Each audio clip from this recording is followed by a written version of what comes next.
Human Values and Professional Ethics, Lesson 5.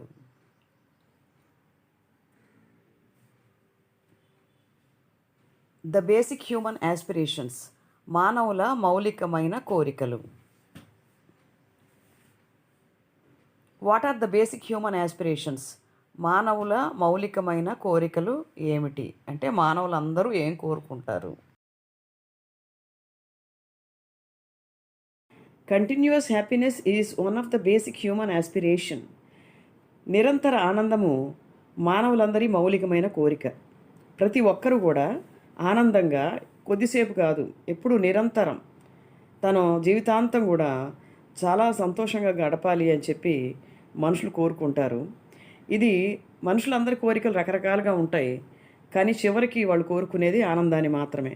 కొంతమంది డబ్బు కోరుకుంటారు, కొంతమంది పదవి కోరుకుంటారు, కొంతమంది పని ఏదన్నా ఒక వస్తువు కోరుకుంటారు, కానీ చివరికి అందరి కోరిక ఆనందమే. When we recollect some situations, we feel happy. We accept those feelings effortlessly and naturally. కొన్ని సంఘటనలు మనం గుర్తు చేసుకున్నప్పుడు ఆనందంగా ఉంటుంది. ఆ భావనలు సహజంగా మనము అంగీకరిస్తాము, అంటే ఇష్టపడతాము. కొన్ని situations, for example 10th class మనం ఫస్ట్ క్లాస్లో పాస్ అయ్యాము. ఆ సిచ్యువేషన్ గుర్తు చేసుకుంటే ఇంట్లో ఏం జరిగింది అనేది గుర్తొస్తే చాలా హ్యాపీగా ఫీల్ అవుతాం. ఇలాంటి ఫీలింగ్స్ చాలా న్యాచురల్గా వస్తాయి.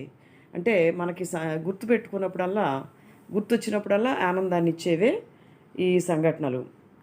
అలాగే ఏదైనా సక్సెస్ సాధించినప్పుడు ఎంతో సంతోషాన్ని పొందుతాము. The state in which there is harmony, we like to be in that state.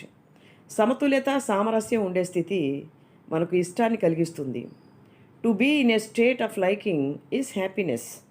మనం పడిన స్థితిలో ఉండడమే ఆనందం. To be in a state of disliking is unhappiness. మనకి ఇష్టం లేని స్థితిలో, అంటే ఇష్టం లేని చోట కానీ ఇష్టం లేని వ్యక్తులతో కానీ ఉండడమే ఆనందరాహిత్యం. To be in a state of disharmony or contradiction is unhappiness. సమతుల్యత, సామరస్యం లోపించి గొడవలు అట్లా ఉన్నప్పుడు ఆ స్థితిని ఆనందరాహిత్యము అని చెప్పి అంటారు. మనం ఉన్న చోట తగాదలు కానీ, లేదా మనం ఉన్న చోట స్నేహం లేదు, అట్లాగే మనల్ని ఎవరు పట్టించుకోవట్లేదు, గైడెన్స్ లేదు. ఫర్ ఎగ్జాంపుల్ మనకి నచ్చని హాస్టల్లో మనం ఉంటున్నాము, అలా ఉండడాన్ని ఆనందరాహిత్యము అని చెప్పి. We get an impression of happiness through the interaction of our sensory organs, but that happiness is short lived and leads to misery. ఇంద్రియాల ద్వారా ఆనందం కలిగిందని అనిపిస్తూ ఉంటుంది, కానీ అది కొద్దిసేపు మాత్రమే ఉంటుంది, పైగా కష్టాలకు దారితీస్తుంది. ఫర్ ఎగ్జాంపుల్ అతిగా తినడం బిర్యానీ, ఐస్ క్రీమ్ ఇలాంటివి అతిగా తిన్నప్పుడు మనకి హెల్త్ పాడవుతుంది, తద్వారా ఎన్నో కష్టాలు మనం అనుభవిస్తూ ఉంటాం అన్నమాట. అదేవిధంగా కొంతమందికి సినిమాలు చూడడం అంటే ఇష్టం అనుకోండి. అతిగా చూసినప్పుడు, అదే పనిగా చూసినప్పుడు మనం జీవితంలో ఎన్నో కోల్పోతాము. చదువుకునే టైము ఉండదు, సినిమాలు చూడటమే సరిపోద్ది. చివరికి ఎందుకు చూసామా, టైం అంతా వేస్ట్ చేసాము అని చెప్పి మనమే ఫీల్ అవుతాం అనమాట. సో ఇంద్రియాల ద్వారా వచ్చే ఆనందం కొద్దిసేపే, పైగా దీనివలన ఎన్నో కష్టాలు మనం తర్వాత ఫ్యూచర్లో పడాల్సి ఉంటుంది. Prosperity in the family is another basic human aspiration. కుటుంబంలో వస్తు సమృద్ధి మానవుల మరో మౌలికమైన కోరిక. అట్లాగే మనిషి ఉండడానికి ఇల్లు కావాలి, వాకిలి కావాలి, అట్లాగే ఫ్యాను కావాలి, టీవీ కావాలి, ఇలా ఎన్నో కోరికలు ఉంటాయి. ఇలాగా ఈ ప్రాస్పరిటీ అనేది బేసిక్ హ్యూమన్ యాస్పిరేషన్ అని చెప్పి చెప్పుకుంటూ ఉంటారు. ఫిజికల్ ఫెసిలిటీస్ ఎక్కువ కలిగి ఉండడం అనేది ప్రాస్పరిటీ అని చెప్పుకోవచ్చు. మనకి వస్తు సమృద్ధి ఉన్నప్పుడు అది ఇతరులకు కూడా పంచుకోగలిగినటువంటి, ఇతరులకి ఇవ్వాలి అన్న ఫీలింగు మనుషుల్లో ఉండాలి. ఈ ప్రాస్పరిటీని ప్రతి ఒక్కళ్ళు కోరుకుంటారు. Prosperity is the feeling of having and making available more than required physical facilities. సమృద్ధి అనేది మనకు అవసరమైన సౌకర్యాల కన్నా ఎక్కువే కలిగి ఉన్నాము అన్న భావన. ఇది ఇతరులకు కూడా సౌకర్యాలు కల్పించడానికి దోహదం చేస్తుంది.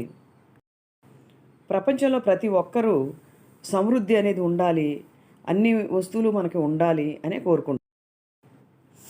To ascertain prosperity, two things are essential: correct assessment of need for physical facilities.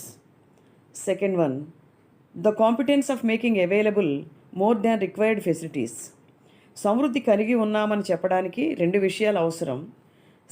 శారీరక సౌకర్యాలు సరిగ్గా తెలుసుకోవడం, ఏవి కావాలి, ఎంతవరకు కావాలి, అంటే ఎంత ఆహారం కావాలి, ఎంత బట్టలు కావాలి, ఎంత ఇల్లు కావాలి, మనకి ఎంత ఆస్తి ఉండాలి అనేది సరిగ్గా అసెస్మెంట్ చేసుకోగలగాలి. అవసరమైన సౌకర్యం కంటే ఎక్కువ సంపాదించే నేర్పు కలిగి ఉత్పత్తిని సాధించాలి. మనకి ఎంత కావాలో, ఎంత ఆహారం కావాలో దానికి తగినటువంటి ఉత్పత్తిని సాధించడం అనేది జరగాలి. Wealth is having more money and physical facilities. Prosperity is a feeling of having more than required. సంపద అంటే ఎక్కువ డబ్బు, వస్తువులు కలిగి ఉండడం, అంటే వస్తువులు కలిగి ఉండడం మాత్రమే. సమృద్ధి అంటే కావలసిన దానికన్నా ఎక్కువ సంపద కలిగి ఉన్నాము అనే భావన మాత్రమే. అంటే ఇతరులకు ఇది సౌకర్యాలు కలిగించడానికి దోహదపడుతుంది. అంటే మాకు చాలా డబ్బు ఉంది, మా దగ్గర చాలా ఆహారం ఉంది, మన దగ్గర చాలా వస్తువులు ఉన్నాయి, ఇతరులకు ఇచ్చినా మనకేమీ ఇబ్బంది లేదు, మనకి దారిద్ర్యం అనేది ఏం రాదు అన్న ఫీలింగే సమృద్ధిని కలిగి ఉంటాం. కొంతమందికి ఎంత సంపద ఉన్నా సరే ఇతరులకి ఏమైనా సహాయం చేయాల్సి ఉంటే మాది అది లేదు, ఇది లేదు అని చెప్తూ ఉంటారన్నమాట. మేము సాయం చేయలేము, మేము అంత మాత్రం వాళ్ళం కాదు అని చెప్తూ ఉంటారు. అంటే ఇక్కడ సంపద ఎంత ఉన్నా సరే ఇతరులకి ఇవ్వలేని పరిస్థితిలో ఉంటే సమృద్ధి లేదా ప్రాస్పరిటీ అనేది లేనట్లే లెక్క అనమాట. కొంతమంది పేదవాళ్ళు కూడా తమకున్న కొద్ది వనరులలోనే ఇతరులకు సహాయం చేయడానికి ముందుకు వచ్చేస్తారు. ఇతరులకు సహాయం చేసినంత మాత్రాన మాకేం నష్టం లేదు అన్న ఫీలింగ్లో ఉంటారు. ఈ ఫీలింగే సమృద్ధి. సమృద్ధి అనేది ఒక భావన మాత్రమే. Prevailing wrong notions of happiness and prosperity. మనము ఏర్పరచుకున్నటువంటి తప్పు అభిప్రాయాలు, సంపద, హ్యాపీనెస్, దీని గురించి మనం ఎన్నో తప్పుడు అభిప్రాయాలు ఉన్నాయి. అవేంటంటే we can get happiness through interaction of our sensory organs. ఇంద్రియాల ద్వారా ఆనందాన్ని పొందవచ్చు. ఫర్ ఎగ్జాంపుల్, ఎక్కువ తినడం, తాగడం, ఎక్కువ వస్తువులు కలిగి ఉండడం, అట్లాగే సినిమాలు ఎక్కువ చూడడం, పాటలు ఎక్కువ వినడం, మంచి అందమైన ప్లేసుల్లో తిరగడం, ఏసీల్లో ఉండడం, ఇలాంటి వాటి ద్వారా ఆనందం పొందవచ్చు అని చెప్పి అనుకుంటారు. More physical facilities provide happiness to us. ఎక్కువ భౌతిక సౌకర్యాల ద్వారా ఎక్కువ ఆనందాన్ని పొందవచ్చు అని కూడా అనుకుంటారు. ఇది కాదు అని చెప్పడానికి ఒక హాస్పిటల్లో చూడండి, ఎంతోమంది ఎన్నో జబ్బులతో ఉంటారు. కాబట్టి ఎంత డబ్బున్నా, ఎన్ని భౌతిక సౌకర్యాలున్నా ఆనందం అనేది రాదు అని చెప్పి మనకి వాళ్ళని చూస్తే తెలుస్తుంది.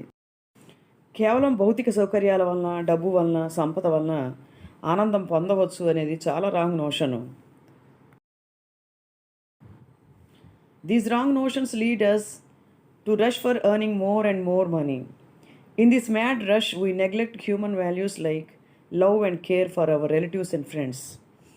This leads to our miserable conditions like increase of crime rate in the society. మనం డబ్బే ముఖ్యమనే రాంగ్ నోషన్లో ఉన్నప్పుడు మనం ప్రేమలు, ఆత్మీయతలు కూడా మర్చిపోతాం. మన వాళ్ళకి, మన స్నేహితులకి దూరం అవుతాము. ఈ డబ్బు సంపాదించాలి అనే పరుగు పందెంలో మనం అలసిపోతాము. చివరికి అనారోగ్యంతో, అట్లాగే స్నేహితుల్ని అందరినీ కోల్పోయి మనం మెజరబుల్గా బ్రతకాల్సి వస్తుందన్నమాట. అదేవిధంగా ఈ డబ్బు పిచ్చి అనేది పడితే ఏ నేరం చేయడానికైనా, నేరాలు పెరగడానికి కారణం ఇలాంటి రాంగ్ నోషనే. అంటే డబ్బు వలన, ఫిజికల్ ఫెసిలిటీస్ వలన ఎంతో ఆనందాన్ని మనం పొందొచ్చు అనే ఉద్దేశంతోనే ఏ క్రైమ్కైనా చేయడానికి మనుషులు సిద్ధపడతారు. దీనివలన సొసైటీలో